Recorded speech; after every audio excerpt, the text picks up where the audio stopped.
السلام علیکم ورحمۃ اللہ وبرکاتہ۔ استقبال ہے آپ کا تہہ دل سے ہمارے YouTube channel the true religion 72 میں۔ آج کا ہمارا ٹاپک ہے قرآن کی سب سے چھوٹی سورہ کا مطلب، سورہ الکوثر۔ کیا آپ جانتے ہیں کہ قرآن کی سب سے چھوٹی سورہ میں زندگی بدل دینے والے بڑے سبق چھپے ہیں؟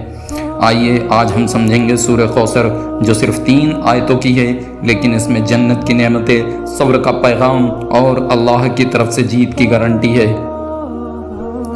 آئیے سب سے پہلے ہم یہ سورہ پڑھتے ہیں۔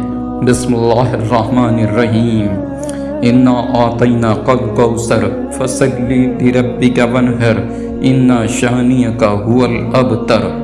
اس کا ترجمہ ہے، ہم نے نشچت روپ سے آپ کو کوثر عطا فرمایا، تو اپنے رب کے لیے نماز پڑھو اور قربانی کرو۔ کوثر یعنی بہت زیادہ بھلائی عطا فرمائی۔ نسندہ تمہارا ہی دشمن اصل میں ہلاک ہو جانے والا ہے۔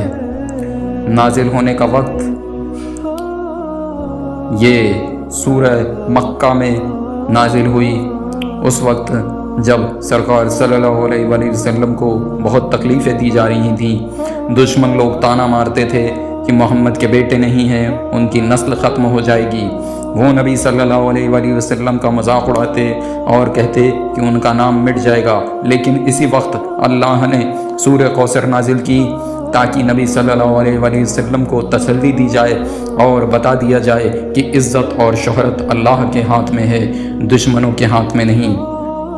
آیت سورہ الکوثر کا مطلب ہے بہت آیات میں بھلائی، ڈھیر ساری نعمتیں۔ حدیثوں میں آتا ہے کہ الکوثر جنت میں ایک دریا ہے جس کا پانی دودھ سے زیادہ سفید اور شہد سے زیادہ میٹھا ہے، لیکن اس کا مطلب صرف دریا نہیں بلکہ ہر قسم کی بڑی نعمتیں ہیں۔ نبی صلی اللہ علیہ وآلہ وسلم کو اللہ نے قرآن سب سے بڑی نعمت دی۔ امت کروڑوں اربوں مسلمان آج ان کی امتی ہیں۔ علم اور رحمت اور ہدایت اور جنت کا خاص ذریعہ الکوثر عطا فرمایا۔ سبق یہ ہے کہ اگر لوگ ہمیں تانا ماریں، برا کہیں، تو مایوس نہ ہوں، اصلی عزت اور نعمتیں اللہ کے ہاتھ میں ہیں۔ جب اللہ نے نعمتوں کا ذکر کیا تو ساتھ ہی کہا، اب اپنے رب کے لیے نماز پڑھو اور قربانی کرو، یعنی شکر ادا کرنے کا اصلی طریقہ ہے نماز ادا کرنا صرف اللہ کے لیے، قربانی دینا، چاہے عید الاضحیٰ کی قربانی ہو یا اللہ کے راستے میں مال خرچ کرنا۔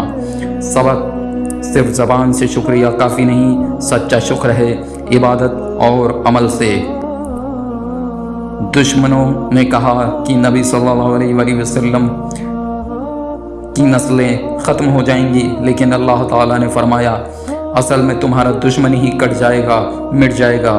آج 1400 سال بعد نبی صلی اللہ علیہ وآلہ وسلم کا نام اذان اور نماز میں دن رات لیا جاتا ہے، لیکن ان کے دشمنوں کا نام واقعی مٹ گیا۔ سبق، اگر آپ حق یعنی سچ کے راستے پر ہیں تو لوگ چاہے کچھ بھی کہیں، اللہ کی عزت خود اونچی کرے گا، اللہ آپ کی عزت ضرور اونچی کرے گا۔ سورہ الکوثر سے سبق ملتا ہے، مایوس مت ہوئیے، اللہ کی نعمتیں بے شمار ہیں۔ نعمت کا شکر اور نماز اور قربانی سے ادا ہوتا ہے۔ اللہ دشمنوں کو مٹا دیتا ہے لیکن حق کو قائم رکھتا ہے۔ سورہ الکوثر جنت کا دریا صرف امت محمد صلی اللہ علیہ وآلہ وسلم کے لیے ہے۔ سبحان اللہ، صرف 3 آیتوں والی اس سورہ میں جنت کی نعمتوں کا ذکر، شکر ادا کرنے کا طریقہ اور دشمنوں پر اللہ کی فتح کا اعلان ہے۔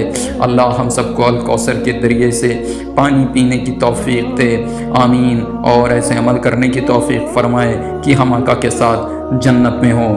اور ایک بات کہ یاد سے آپ کم سے کم صبح میں 10 بار سورہ کوثر ضرور پڑھا کریں اپنے دل پر ہاتھ رکھ کے، تو اللہ رب العزت آپ کو کاموں میں فتح نصیب کرے گا۔